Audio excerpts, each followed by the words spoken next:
எண்ணிய காரியங்கள் எதுவாக இருந்தாலும் அதில் மிகப்பெரிய கண்ணியத்தோடு செயல்படக்கூடிய ராசி இந்த கன்னி ராசியாக இருந்துகிட்டு இருக்குது. அப்படிப்பட்ட கன்னி ராசியை சேர்ந்த உங்களுக்கு பொதுவாகவே உங்களுடைய ராசி அதிபதி புதன் பகவானுடைய திசா எப்போ வருதோ, அதாவது கன்னி ராசியாக இருந்தாலும் சரி, கன்னி லக்னமாக இருந்தாலும் சரி, அது ஆணாக இருந்தாலும் சரி, பெண்ணாக இருந்தாலும் சரி, உங்களுடைய ஜாதகப்படி புதனுடைய திசை, புதன் பகவானுடைய திசா எந்த வயசில் வருதோ அந்த வயசில் உங்களுக்கு மிகப்பெரிய பொற்காலமாக, மிகப்பெரிய ஆடம்பரமான காலமாக அமையும் அப்படிங்கிறது சாஸ்திர விதி.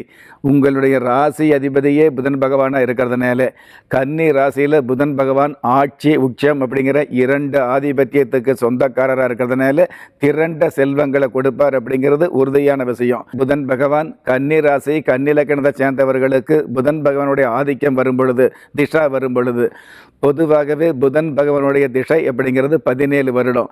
இந்த 17 வருஷத்தில் பார்த்தீங்கன்னா உங்களுடைய வாழ்க்கையில் மறக்க முடியாத மிகப்பெரிய மாற்றங்களை கொடுக்கக்கூடியது. தன்னுடைய திறமை, எந்த ஒரு திசை வந்தாலும் தன்னுடைய சுய புத்தியில் அவ்வளவு நன்மையை செய்யாது, செய்யவும் கூடாது.